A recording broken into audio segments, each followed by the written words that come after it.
Luto tayo ng ginataang chicken. So, ang parte ng chicken na gagamitin natin mga ka-recipe. So, mayroon tayong chicken wings. So, 2 pirasong chicken wings at saka chicken breast. So, ayan mga ka-recipe yung ating lulutuin for today. So, 2 pirasong chicken breast at 2 chicken wings. So, yan yung ating recipe for today. At maglalagay din tayo mga ka-recipe ng mushroom para sa ating kinataan ng manok. Siyempre, di mawawala yung ating coconut milk. So, ayan. Coconut milk ang gagamitin natin. So, gamit din tayo ng carrots. Maglagay tayo ng counting carrots. Saka patatas. Lagyan din natin. Siyempre, may mga ibang ingredients pa na lalagay natin. So, tara, umpisa na natin mga ka-recipe.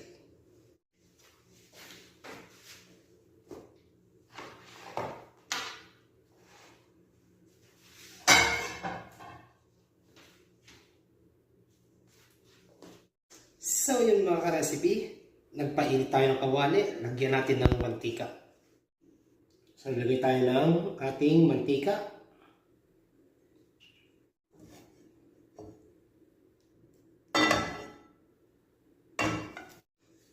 Lagay natin yung ating garlic mga ka-recipe. So, inuuna ko yung garlic mga ka-recipe. Igisa lang natin siya hanggang sa mag-golden brown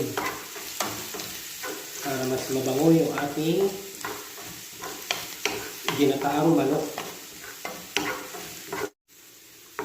At kapag nag-golden brown na nga ito mga ka-recipe, sunod natin yung ating onion.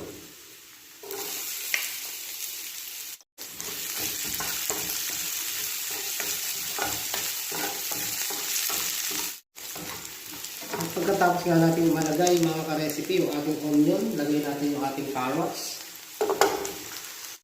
yung ating patatas. Lagay natin mga ka-recipe. At ngayon mga ka-recipe, lalagay natin yung ating coconut milk, yung gata natin.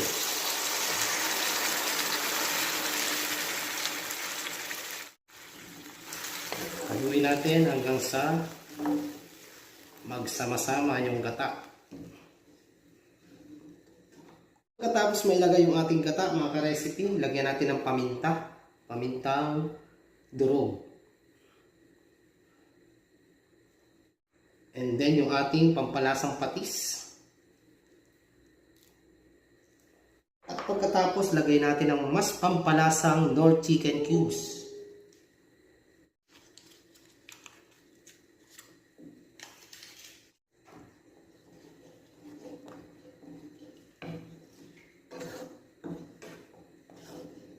At ngayon mga ka-recipe, so lagay na natin yung ating chicken wings. At yung ating chicken wings. At sa yung dalawa nating breast chicken.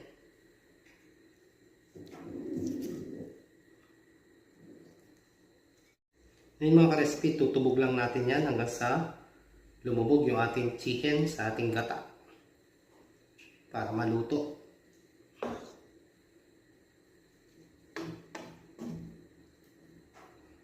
So, pakukuluan natin siya mga ka-recipe hanggang sa maluto yung ating chicken.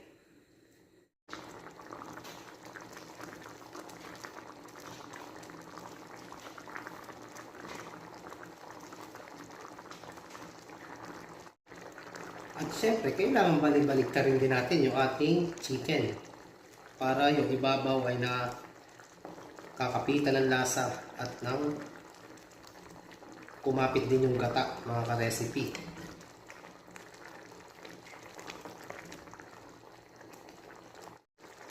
So yan mga ka-recipe, talaga namang kumakapit na yung ating gata. Yan, makikita nyo mga ka-recipe, malapot na yung ating gata. So ilalagay natin yung ating mushroom.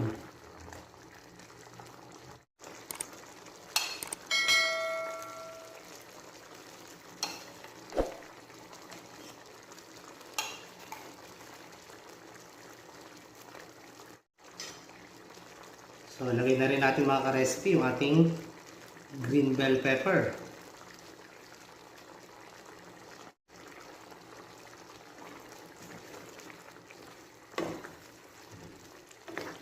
At maya-maya lang mga ka-recipe, pwede na itong hanguin.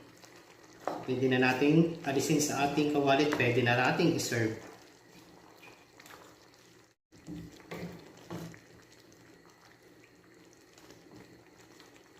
At ayan mga ka-recipe, so tikman natin at kung ano pa yung pwede nating idagdag na panlasa.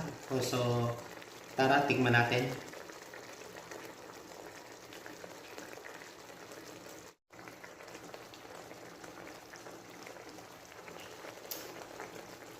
So yun mga ka-recipe, so nakukulangan ako sa alat. Dagdagan natin ng konting iodized salt. Depende mga ka-recipe sa inyo kung ano yung kayo ba yung kung magtimpla ay may medyo maalat. Para sa akin ay tamang-tama lang yung alat at saka yung tabang niya. Yun yung aking panlasa mga ka-recipe. So dagdagan natin ng konting iodized salt.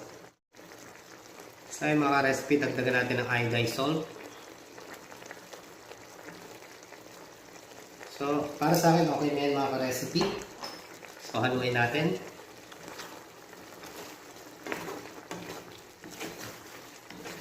At yung sauce niya, tamang-tama na yan mga ka-recipe. At pwede na natin siyang hanguin. So, pagkalagay natin ng iodized salt mga ka-recipe, tutuin pa natin siya ng mga 3 minutes or 4 minutes para yung asin niya, yung iodized salt niya ay matunaw at dagdag lasa sa ating chicken. So, antayin natin mga recipe ang 3 to 4 minutes at iserve na natin mga ka-recipe.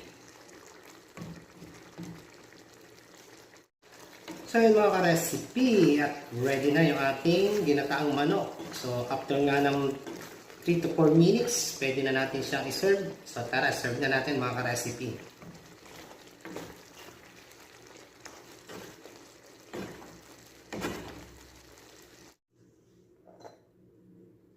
So yun mga ka-recipe, slice natin yung ating chicken.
Yung bang ganitong luto ng manok, ang gustong gusto ko, yung ginataan. Super sarap nito.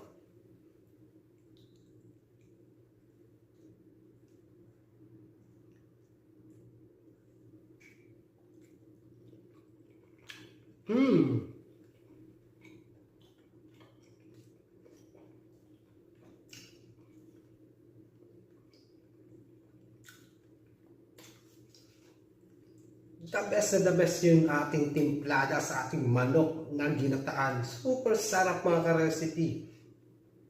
At kaya naman kung nagustuhan nyo ang ating mga nilulutong recipe, don't forget like and share. At mag-comment, mag-subscribe at pindutin natin bell button para lagi kayong updated sa aking mga bagong menu na niluluto. So, paano mga ka-recipe? Thank you for watching sa ating ginataang manok.